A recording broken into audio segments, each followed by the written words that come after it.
BR. Ambedkar ಅವರ 135ನೇ ಜನ್ಮದಿನದ ಪ್ರಯುಕ್ತ ಪ್ರವಾಸಿ ಮಂದಿರದಿಂದ ಬೆಳ್ಳಿ ರಥದಲ್ಲಿ ಅಂಬೇಡ್ಕರ್ ಅವರ ಭಾವಚಿತ್ರದ ಮೆರವಣಿಗೆಯನ್ನ ಮಾಡುವ ಮೂಲಕ ಶಾಸಕರಾದ ರಂಗನಾಥ್ ಅವರು ಕಾರ್ಯಕ್ರಮಕ್ಕೆ ಚಾಲನೆಯನ್ನ ನೀಡಿದರು. ಬಳಿಕ ತಾಲೂಕು ಕಚೇರಿಯ ಮುಂಭಾಗದಲ್ಲಿ ಅಂಬೇಡ್ಕರ್ ಅವರ ಪ್ರತಿಮೆ ನಿರ್ಮಿಸಲು ಭೂಮಿ ಪೂಜೆ ಮಾಡಿ ನಂತರ ದೀಪ ಬೆಳಗಿ ಸಭಾ ಕಾರ್ಯಕ್ರಮವನ್ನು ಉದ್ಘಾಟಿಸಿದರು. ಆ ಬಳಿಕ ಮಾತನಾಡಿದ ಶಾಸಕರು, ನಾನು ಶಾಸಕನಾಗಬೇಕಾದ್ರೆ ಮೂಲ ಕಾರಣ ಡಾಕ್ಟರ್ ಬಿ.ಆರ್. ಅಂಬೇಡ್ಕರ್ ಅವರು ಬರೆದ ಸಂವಿಧಾನ ಎಂದರು.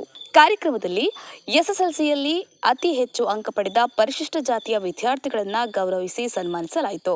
ನಂತರ ಮಾಧ್ಯಮಗಳ ಜೊತೆ ಮಾತನಾಡಿದ ಶಾಸಕರು, ಬಾಬಾ ಸಾಹೇಬ್ ಅಂಬೇಡ್ಕರ್ ಅವರ ಪುತ್ಥಳಿ ನಿರ್ಮಿಸುವುದು ನನ್ನ ಆದ್ಯ ಕರ್ತವ್ಯವಾಗಿದೆ. ಅತಿ ಶೀಘ್ರದಲ್ಲಿ ಒಂದು ಒಳ್ಳೆಯ ಅಂಬೇಡ್ಕರ್ ಅವರ ಪುತ್ಥಳಿಯನ್ನ ತಾಲೂಕು ಕಚೇರಿಯ ಮುಂದೆ ಮಾಡಲಾಗುವುದು ಎಂದರು.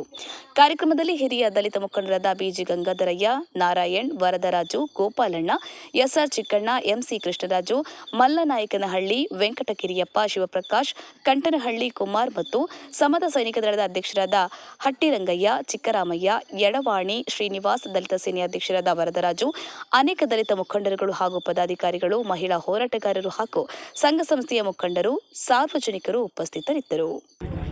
ಪ್ರತಿಯೊಬ್ಬರು ಮನೆಯಲ್ಲೂ ಹೃದಯದಲ್ಲೂ ಇರೋವಂಥ ಬಾಬಾ ಸಾಹೇಬ್ ಅಂಬೇಡ್ಕರ್ ಅವ್ರಿಗೆ ಪುತ್ಥಳಿ ಮಾಡಿ ನಾವು ಹೆಚ್ಚಿಗೆ ವಿಜೃಂಭಣೆ ಮಾಡೋ ಅವಶ್ಯಕತೆಯೇ ಇಲ್ಲ ಅಂತ ಹೇಳಲಿಕ್ಕೆ ಇಚ್ಛೆಪಡ್ತೇನೆ.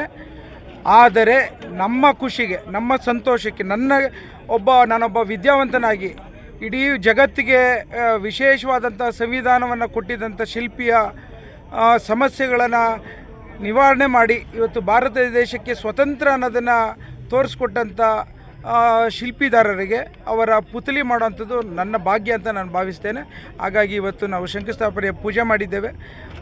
ವಿಶೇಷವಾಗಿ ಬೇರೆ ಎಲ್ಲೂ ಇಲ್ಲದೇ ಇರೋಂಥ ಒಂದು ಪುತ್ಥಳಿ ಮಾಡಬೇಕು ಅಂತಿದ್ದೀವಿ. ಅದನ್ನು ಯಾವ ರೀತಿ ಎಲ್ಲರದ್ದು ತಾಂತ್ರಿಕ ವರ್ಗದ ಕಡೆಯಿಂದ ಎಲ್ಲ ರೀತಿಯ ಚರ್ಚೆಗಳು ಮಾಡಿ ಒಂದು ಒಳ್ಳೆಯ ಪುತ್ಥಳಿನ ಇಲ್ಲಿ ಮಾಡ್ತೇವೆ ಅನ್ನೋ ಮಾತನ್ನು ಹೇಳಲಿಕ್ಕೆ ಇಚ್ಛೆ ಪಡ್ತೀನಿ. ಜೈ ಭೀಮ್ ನ್ಯೂಸ್ 24x7 ಇದು ಬಹುಜನರ ನ್ಯಾಯಕ್ಕಾಗಿ.